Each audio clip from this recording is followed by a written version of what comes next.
결코 보이지 않는다. 미야베 미유키 작품입니다.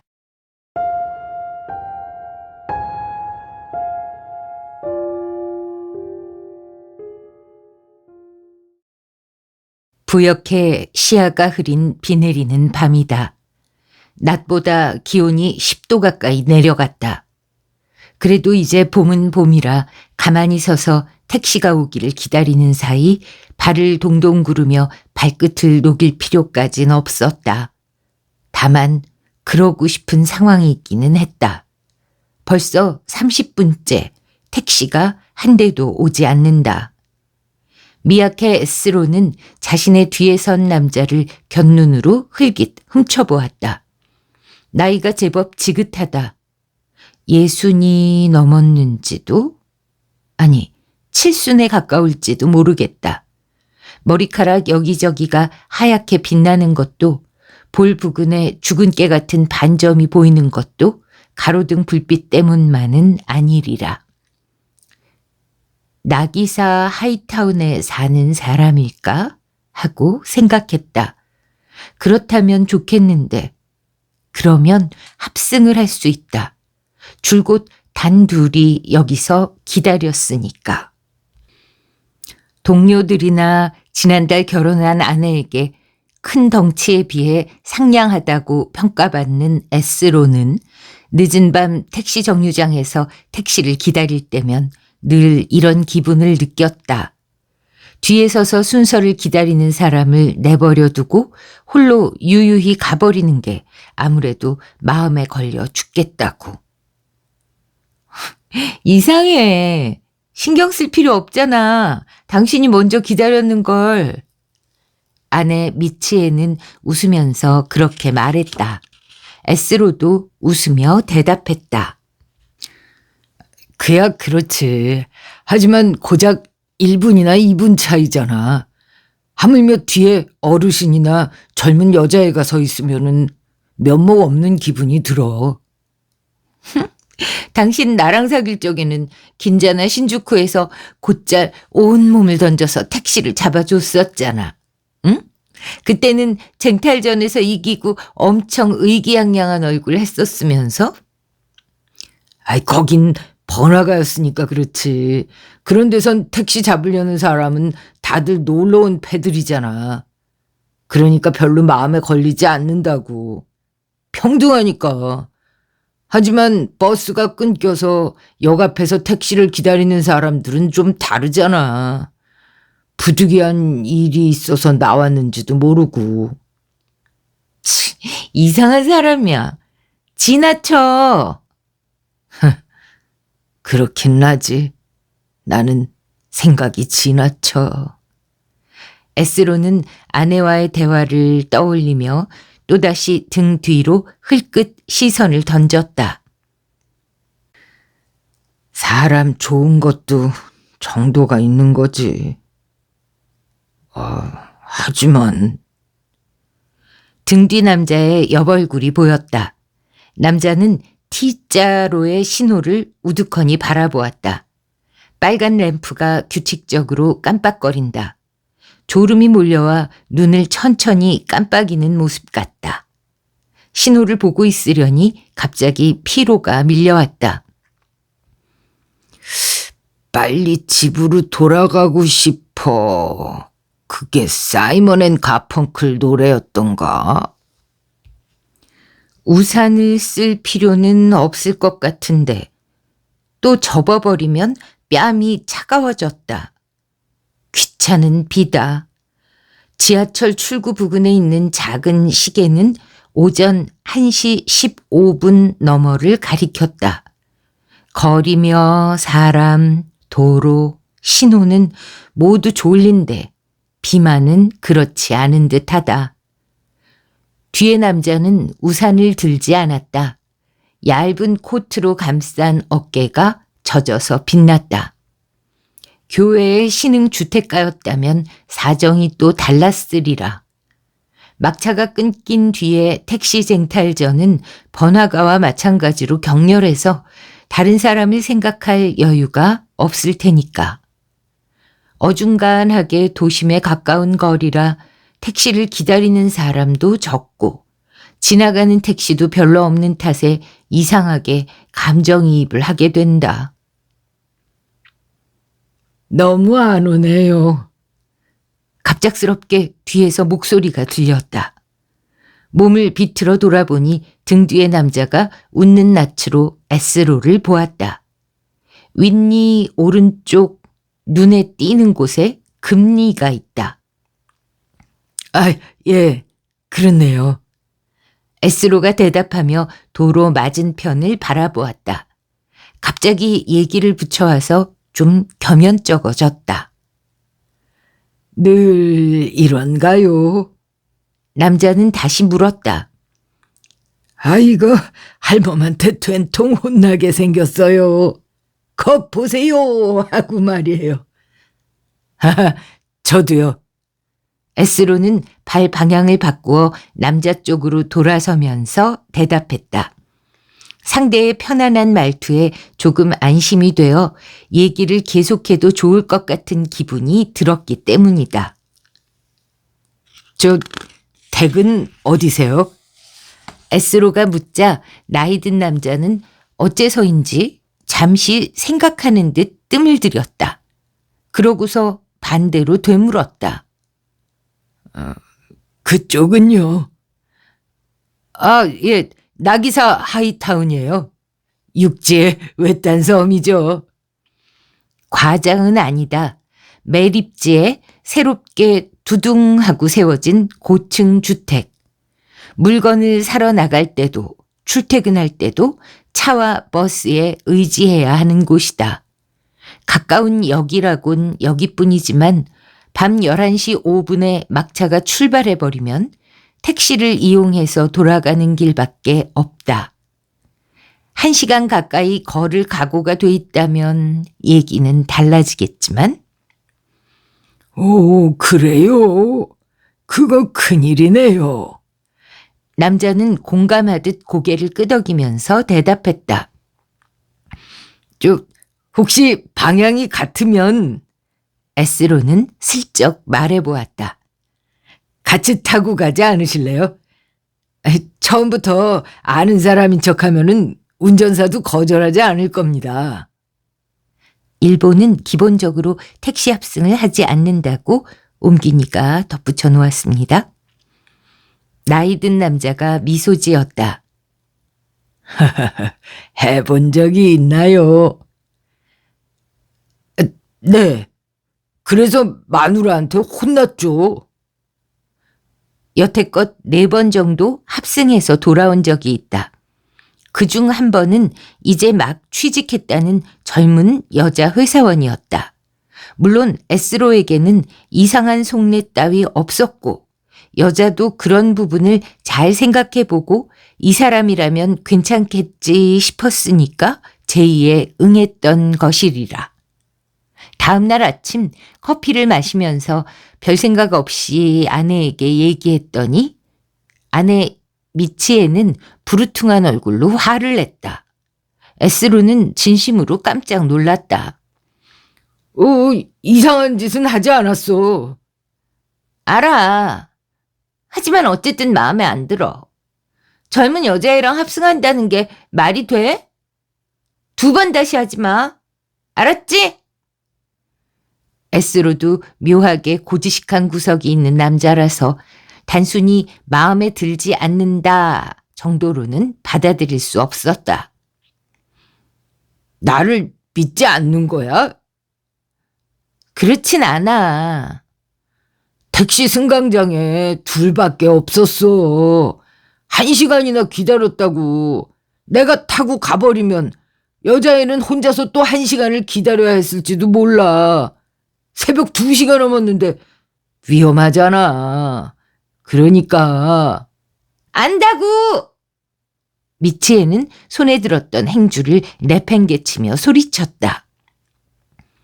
하지만 유쾌하지 않아. 나한테는 딴 여자애 따위 아무래도 좋아. 어떻게 되든 상관없다고. 걔도 늦으면 위험할지도 모른다는 거 알고서 놓은 거 아니야. 무슨 일이 생기든 자업자득이지. 당신이 걱정해줄 필요 따위 없다고. 알았어? 생판 모르는 사람이랑 허물없이 엮이지 마. 좀 더 어른이 되란 말이야. 미치애가 그 말만 하고 입을 다물어 버려서 큰 싸움은 되지 않았다. 하지만 여태껏 이해할 수 없는 부분이 많다. 미치애의 생각은 역시 틀렸다. 그런 생각이 마음속에 있었던 것이겠지. 에스로는 미소를 띤 채 나이 든 남자에게 제법 조리 있게 그때의 대화를 떠들고 말았다. 얘기를 다 들은 나이 든 남자는 눈가의 주름을 한층 깊이 잡으며 즐거운 듯 웃었다. 당신은 다정한 사람이군요. 마누라는 근데 그냥 요령이 없을 뿐이라고 여기는 모양이에요. 어린애 같다고요. 그건 의견이 갈릴 수도 있는 부분이죠. 당신이 같이 타자고 제안했을 때 묘한 의심을 하는 여성도 있을 수 있고요. 그렇게 생각한다면 그건 아주 불편한 일이네요. 어쨌든 부인의 귀여운 질투에 대고 화를 내면 안 되지요. 부드러운 표정과 눈길에 에스로는 문득 어떤 사람의 얼굴을 떠올렸다. 작년 여름 동창회에서 15년 만에 다시 만난 중학교 시절 담임 선생님이다. 선생님도 이렇게 부드러운 얼굴로 기뻐하며 웃곤 하셨다.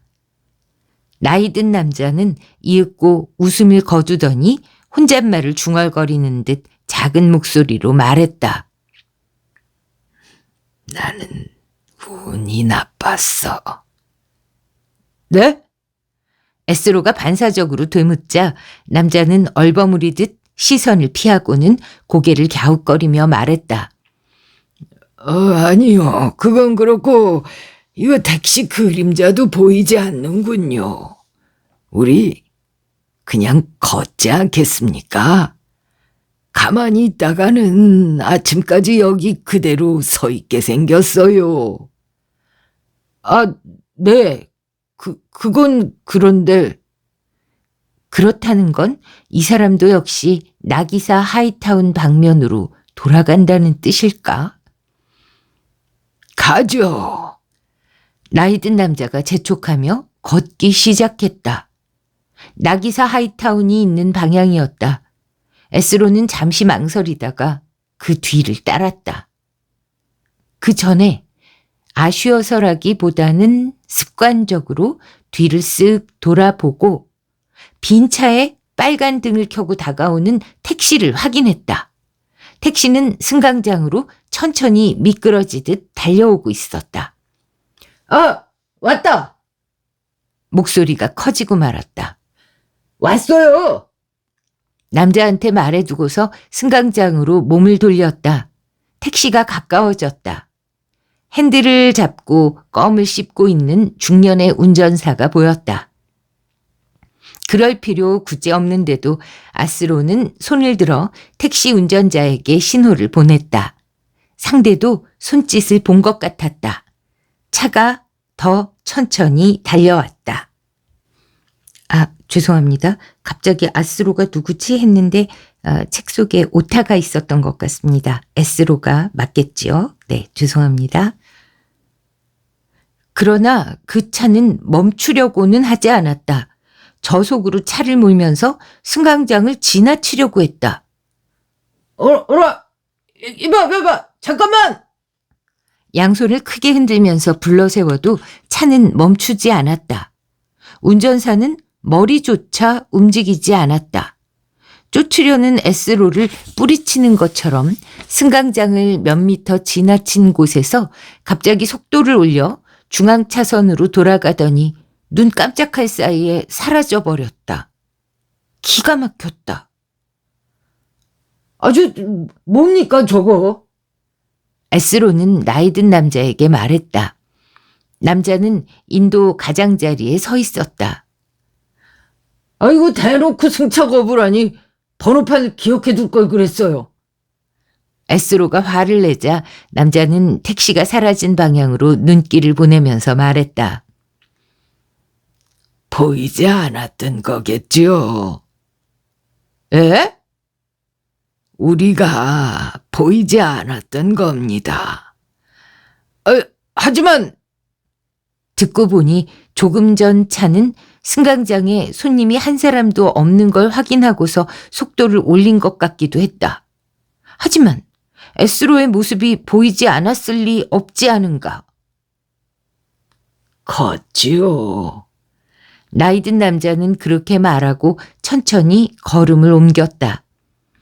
에스로는 한동안 우두커니 섰다가 끈기 있게 눈을 계속 깜빡이는 빨간 신호등을 의미도 없이 한 번 쏘아보고서야 걷기 시작했다. 어릴 적에 개를 길렀어요. 15분쯤 말없이 어깨를 나란히 했을까? 나이 든 남자가 고개를 숙이고 시선을 떨어뜨린 채 얘기를 시작했다. 구불구불 이어지는 버스길을 따라 걸어가기만 하면 되니까 혹시라도 길을 잃을 걱정은 없지만 에스로는 그래도 때때로 주변을 둘러봐야 안심이 되었다. 대조적으로 남자의 걸음은 한결같아서 모퉁이나 갈림길에 이르러도 망설이는 기색이 없었다. 안개 같은 비는 여전히 내렸지만 비의 차가움은 그다지 신경 쓰이지 않게 되었다. 역시 가만히 서 있는 것보다는 걷는 게 낫다. 쥐죽은 듯 조용한 늦은 밤의 도시는 그 자체가 부드러운 사람들의 몸을 감싸고 있는 알과 비슷한 어디로도 깰 수 없고 침입할 길이 없는 하나의 물체처럼 보였다. 아침이 와서 또는 아침이 오는 소리가 들려 물체의 출입구를 닫는 지능을 지닌 무언가가 올바른 암호를 읽고 열어도 좋다고 판단할 때까지 외부 세계를 완벽하게 차단해 많은 이들의 수면을 지킨다. 그리고 에스로와 함께 걷고 있는 나이 든 남자, 이 두 사람은 함께 그 도시의 주변을 한가로이 걷는 쓸쓸한 보초 같았다. 어떤 개였나요? 에스로는 그다지 흥미가 없었지만 남자의 기분 좋은 저음에 이끌려 물었다. 잡종이었어요. 어미나 할미쯤에 순종 시바이누가 있었으려나 싶은 정도의 귀여운 개였지요. 매일 아침 내가 학교에 갈 때 문까지 따라 나와 줬어요. 이름은요? 로쿠였습니다. 로쿠. 아버지의 아버지 때부터 합해서 우리 집에서 기르던 6번째 개였거든요.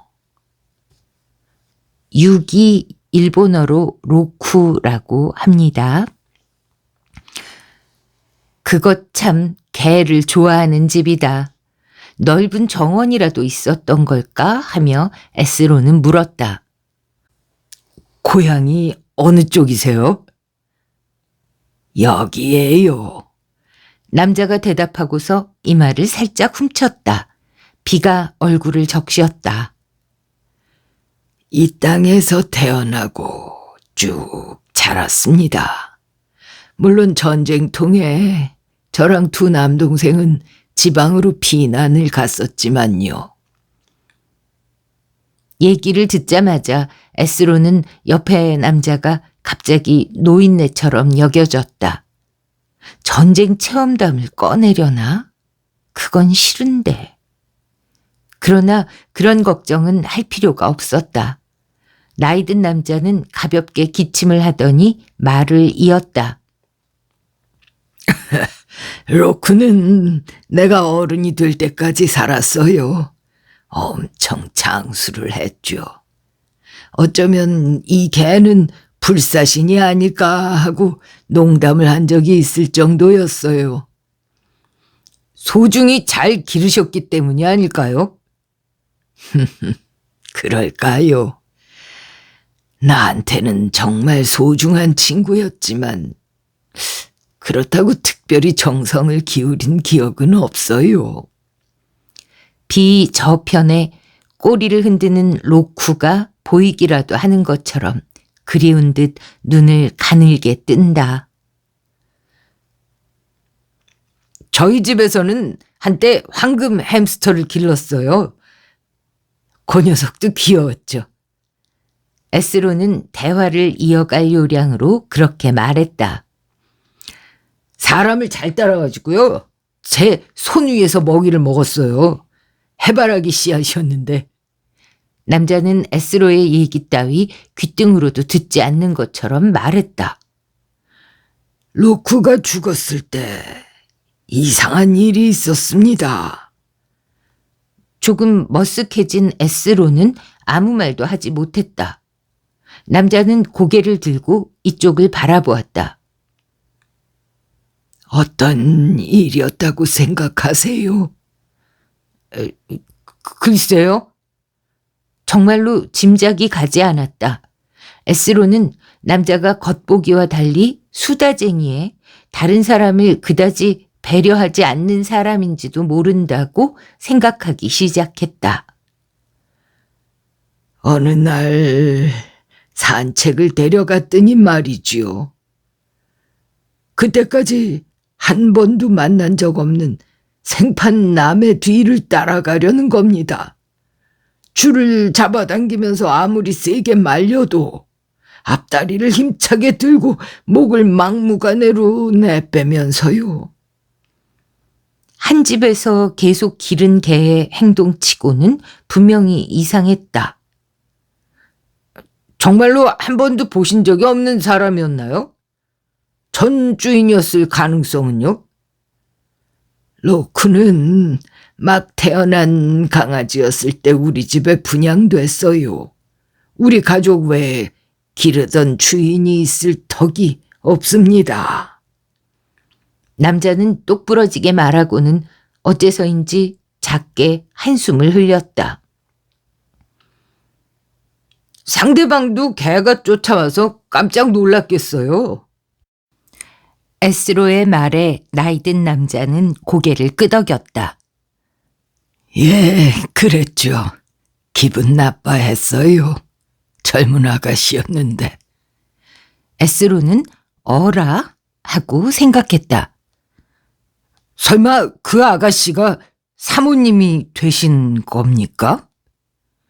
나이든 남자는 익살스럽게 양 눈썹을 치켰다. 입가가 크게 벌어지자 아까 그 금리가 다시 엿보였다. 맞아요. 어떻게 아셨습니까? 개가 맺어준 인연인가요? 멋진 얘기네요. 택시 승강장에 우연히 함께 있었을 뿐인 사람에게 자신의 인생 속 멜로드라마를 얘기해 주다니 역시 말이 많은 남자다. 하지만 그만큼 인간성이 괜찮은 남자인지도 모른다.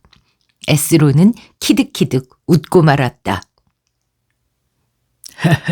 나는 로쿠를 달래면서 집사람한테, 아니죠, 그때 상황으로는 앞으로 집사람이 될 아가씨한테 사과를 했습니다. 우리 개는 사납지 않으니까 무서워하지 마세요. 이렇게 열심히 변명을 하면서요. 그 정도로 아가씨가 벌벌 떨고 있었거든요. 아, 사모님이 개를 싫어하셨나요? 아니요, 아닙니다. 집사람은 다른 이유가 있어서 무서워했던 거예요. 남자가 그렇게 말했다. 그때 처음으로 걸음이 조금 흐트러졌다.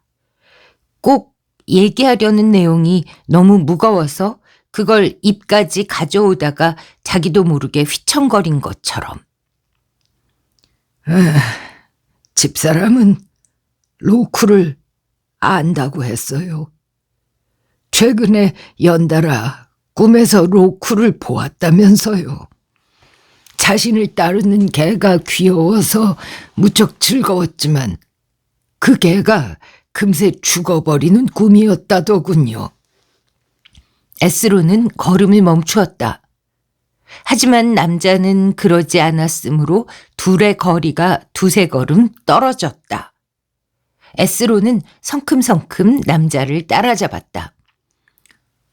무슨 괴담 같은 얘기네요. 가끔 그런 타입의 사람이 있다.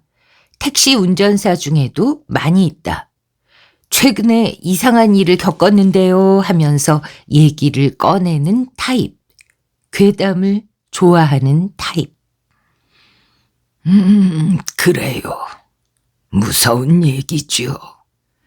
남자가 대답했다. 뒤처졌다 다시 쫓아온 에스로 따위는 전혀 안중에 없다는 듯이. 그때 나하고 집사람은 서로 그냥 이상한 일도 다 있네요 하고 말하고는 헤어졌습니다. 집사람은 건널목 건너서 저쪽으로, 나는 로쿠를 억지로 끌고 평소 산책 코스로요. 로쿠는 계속 목을 비틀면서 집사람 쪽으로 가려고 킁킁거렸죠. 나는 로쿠를 두드려 진정시키려 했고, 그러다 아주 잠시 로쿠를 맸던 줄을 든 손에 힘을 풀었어요. 에스로는 무심결에 숨을 멈추고 남자의 말을 기다렸다. 그런데 그때 로쿠가 집사람을 쫓아 도로로 뛰어들었다가 차에 치여 죽었습니다.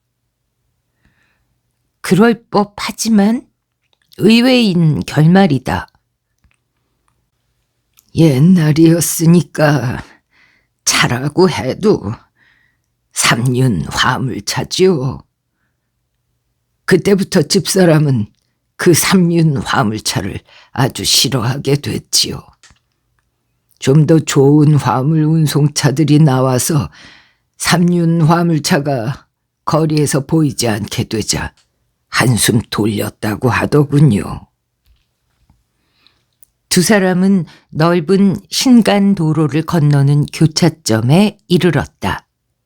여기를 넘으면 이제 나기사 하이타운의 부지 안으로 들어선 거나 마찬가지다. 집이 가까워졌다고 생각하니 에스로의 다리에 힘이 돌아왔다. 신기한 얘기를 들었네요. 부침성 있게 그렇게 말해보았다. 회사 여직원들한테 들려주면 좋아하겠는데요. 다들 괴담을 즐기니까요. 로쿠는 어르신하고 사모님의 연분을 맺어주고 죽었으니까 괴담이면서 미담이기도 하고요.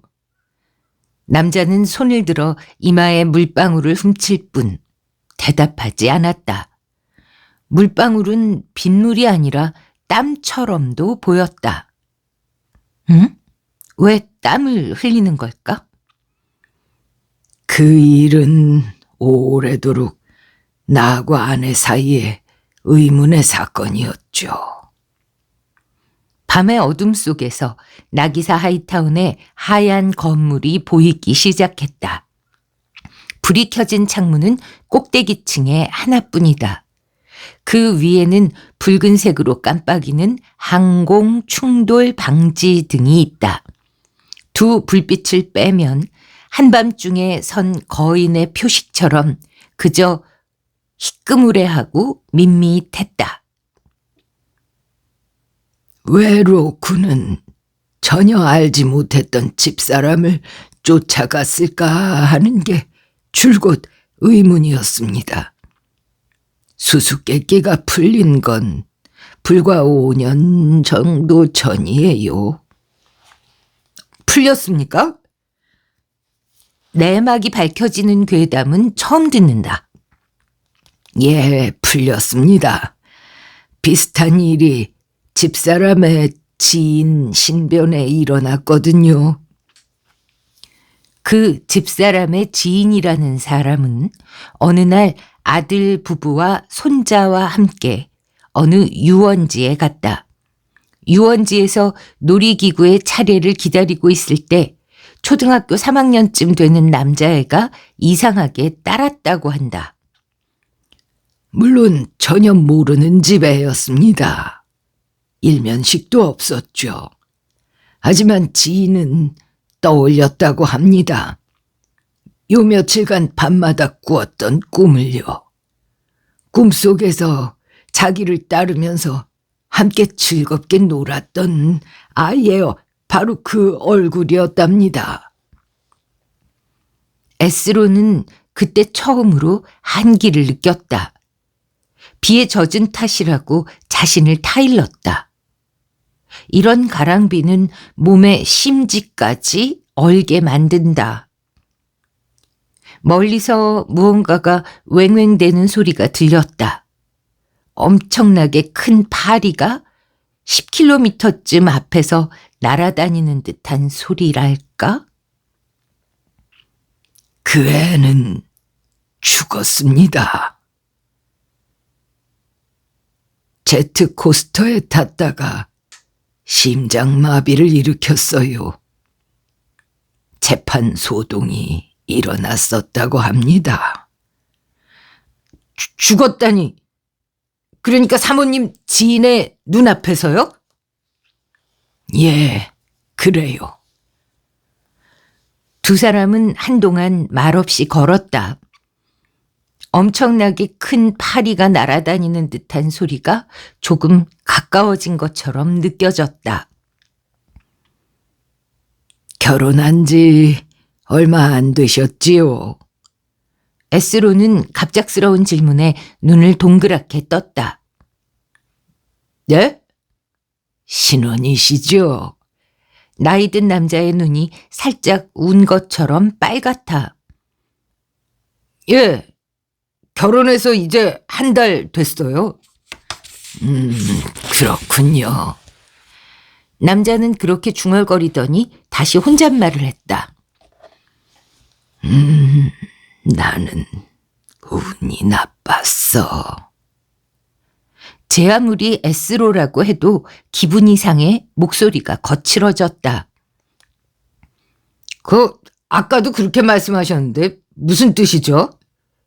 자꾸 그 말을 들으니까 기분이 좋지 않은데요? 남자는 S로의 말 따위는 들으려고도 않고 자신만의 세계에 빠져 있는 것 같았다. 그러더니 마침내 부드러운 목소리로 이렇게 말했다. 결혼할 때 붉은 실의 전설 듣지 못했습니까? 결혼할 상대랑은 날 때부터 서로의 새끼손가락이 붉은 실로 묶였다는 얘기 말입니다. 그때 파리의 날개 소리 같은 왱왱거림이 점점 커져서 S로의 귀로도 알아들을 수 있을 정도가 되었다. 아, 엔진 소리다. 또 폭주족인가? 남자는 목을 꺾고 하늘을 올려다보더니 잿빛 구름에서 배어나오는 것처럼 내리는 비를 얼굴로 맞으며 말했다. 그 전설은 진짜입니다. 그리고 그 반대도 있어요. 반대라뇨? 사신 말입니다. 남자는 S로를 보려고도 하지 않았다. 이렇게 말하면 잔인할지도 모르지만 역시 이렇게밖에 말할 도리가 없네요. 우리는 부부가 될 상대하고 붉은 실로 묶여서 태어나는 것과 마찬가지로 임종을 지켜주는 상대하고도 묶여 있어요. 아마도 검은색 실로요. 정말로 실이 묶여 있는 것처럼 남자는 자신의 손을 뚫어져라 바라보았다. S로도 반사적으로 따라하고 말았다. 하지만 손가락 끝에는 당연히 아무것도 없을 게 분명하다. 대개 임종은 가족하고 배우자가 지켜주지요. 붉은 실로 묶인 상대가 말입니다. 다시 말해서 우리는 일생을 끝낼 때까지 함께할 상대하고 빨간색과 검은색 두 줄의 실로 묶여 있는 겁니다. 대개는 그렇지요. 하지만 그렇지 않을 때도 있어요.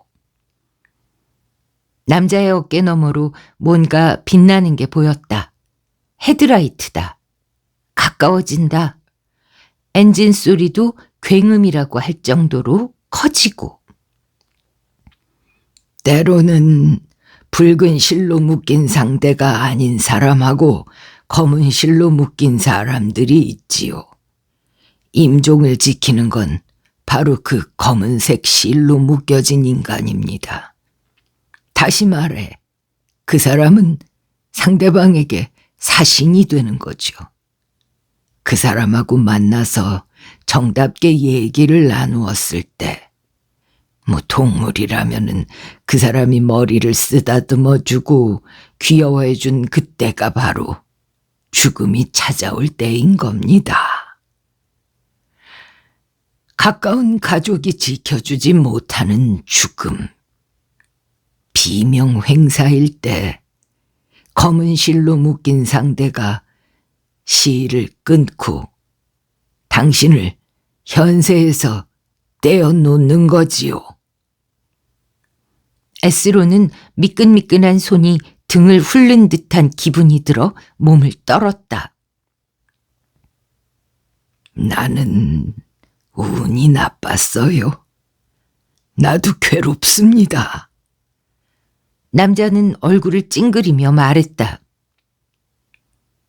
나는 당신 같은 상냥한 사람의 사신이 되어야 할 모양이에요. 왜일까요?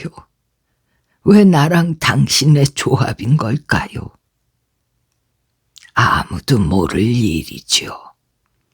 운명이란 녀석은 엄청나게 넓은 게임판이나 퍼즐 같은 건가 봅니다. 나나 당신이나 두 사람 사이에 공통점이나 인과관계를 전혀 찾을 수 없지만 운명의 눈으로 보면은 나와 당신은 옆에 나란히 있기에 어울리는 비슷한 뭔가인지도 모르겠네요. 그래서 만났을 때 서로 그립게 느껴졌을까요? 정해진 상대를 겨우 만났다고 생각해서.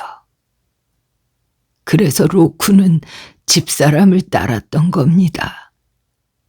그래서 그때 죽은 그 꼬마 아이는 아내의 지인을 따랐던 겁니다. 와, 찾았다. 반쪽을 찾았다. 그렇게 생각을 했으니까요. 둘이 만나서 완성되는 운명의 그림을 발견했으니까요. 하지만 자신의 눈에는 그게 보이지 않아요. 결코 보이지 않습니다. 당신이 마지막에 보는 건 운명의 가위로 검은 실을 끊는 사신의 얼굴뿐이에요. 그러더니 남자는 갑작스럽게 그럼 안녕히 하고 말했다. 획 등을 돌려 사라져간다. 양손을 늘어뜨리고 그저 망연히 서 있던 S로는 남자의 등을 보며 갑자기 강한 그리움을 느꼈다. 가게 하면 안 된다. 좀 더 얘기하고 싶다. 단지 그런 느낌뿐이었다. 잠깐만요. 잠깐만 기다리세요. 도로에 발을 내디뎠다. 달리려고 다리를 움직였다. 그리고 그곳에 왱왱거리는 엔진과 째는 듯한 헤드라이트의 불빛이 미야케스로는 눈을 번쩍 떴다. 전차는 벌써 역에 정차했다. 마지막 역이라서 같은 차량의 손님들이 줄줄이 내리고 있었다. 어느 역에서 잠이 들어버렸던 걸까? 서둘러 승강장으로 내려 겸연쩍음에 한숨을 한번 쉬었다. 눈을 뜨는 게 조금만 더 늦었더라면 영무원들이 흔들어 깨워서야 일어날 뻔했다. 그건 그렇고 참 이상한 꿈을 꾸었다. 아직도 심장이 쿵쾅거린다. 미치에게 얘기를 들려주면 걱정할지도 모를 내용이었다. 자기가 죽는 꿈이라니. 결혼한 지 얼마나 됐다고.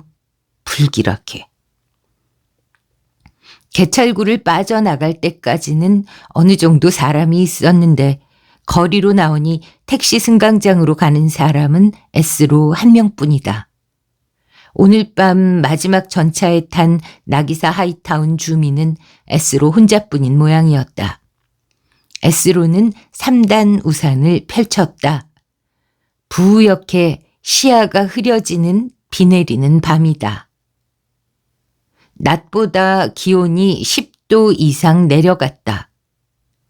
그래도 이제 봄은 봄이라 가만히 서서 택시가 오기를 기다리는 사이 발을 동동 구르며 발끝을 녹일 필요가 없었다. 다만 그러고 싶은 상황이기는 했다. 그나저나 벌써 30분째 택시가 한 대도 오지 않는다.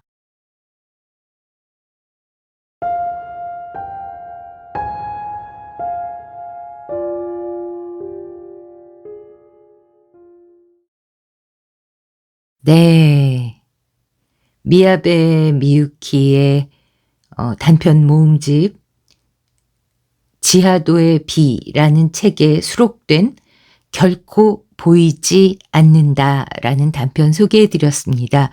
이 작품은 워낙 인기가 좋아서 미야베 미유키의 단편집을 엮을 때 단골로 등장하는 작품이라고 합니다. 저는 다 읽고 나서 응? 뭐지? 누가 누구의 사신인 거야? 하고 잠깐이 아니죠. 오래 고민을 했는데 다시 천천히 낭독을 하면서 보니까 분명히 꿈을 꾼 사람 쪽이 사신이 되는 게 맞습니다. 그쵸? 로쿠, 강아지 로쿠도 아내 쪽에서 그 강아지가 자주 나오는 꿈을 꾸었고 실제로 로쿠를 만나게 됐을 때 반가워한 쪽은 로쿠였죠. 그리고 그 놀이공원에서 비명행사한 꼬마아이의 경우도 아내의 지인 쪽에서 꿈을 꾸었고 그 꼬마아이를 꿈속에서 봤던 거고 실제로 만났을 때 꼬마아이가 엄청 그 지인을 따랐던 거예요. 그리고 여기서는 꿈을 꾼 것이 이 신혼 부부 중 남편인 미야케 S로였죠. 그러니까 떠나게 되는 쪽은 분명히 그 로크의 주인이었던 할아버지가 아닌가. 그쵸? 제가 안 틀렸죠? 여러분도 그렇게 생각하시는 거 맞죠? 가끔 내가 참 이해력이 떨어지는구나 생각할 때가 있어요. 실제로 그래서 그렇기도 하고 또 어떤 때는 내가 원치 않는 결말이 나왔을 때 이것을 받아들이기 거부하는 저의 어떤 뇌 구조가 이해를 못한 것처럼 해버리는 경우가 왕왕 있는데 이 경우는 후자가 아닌가 싶습니다. 한때 로쿠의 주인이었던 이 할아버지도 그리고 결혼한 지 한 달밖에 안 된 미야케 S로도 그 누구도 떠나지 않았으면 좋겠네요. 그냥 우연히 그런 일이 할아버지 주변에서 일어났던 거지 검은색 실로 묶여 있다는 거는 말도 안 되는 얘기라고 생각합니다. 다만 우리가 소설을 소설로서만 즐길 때는 꽤 재미있는 괴담이라고 생각이 돼서 소개해드렸습니다. 여러분은 어떻게 들으셨습니까?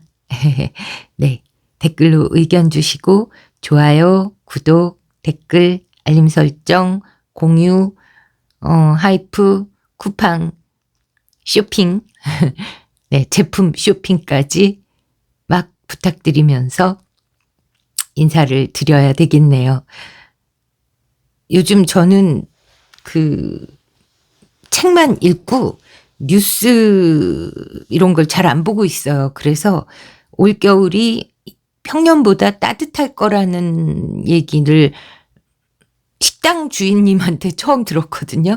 그래서 참 다행이라는 생각이 들긴 하는데, 저희 집은요,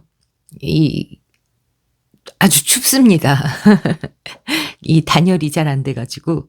그래서, 이제, 저처럼 추운데 사시는 분도 꽤 계시겠죠? 네. 아무튼, 몸을 움직이는 것밖에는 답이 없더라고요. 네. 녹음 마치고, 맨손 체조 하러 갑니다. 여러분도 건강하게 몸 잘 지키시고요. 감기 안 걸리는 법, 마스크 쓰시는 거라는 거 제가 말씀드렸죠. 감기 바이러스가 제일 좋아하는 온도 34도. 마스크를 안 끼고 외출했을 때 겨울철 우리의 콧구멍 속 온도 34도. 네. 마스크 쓰고 다니세요. 물러가겠습니다. 안녕히 계세요.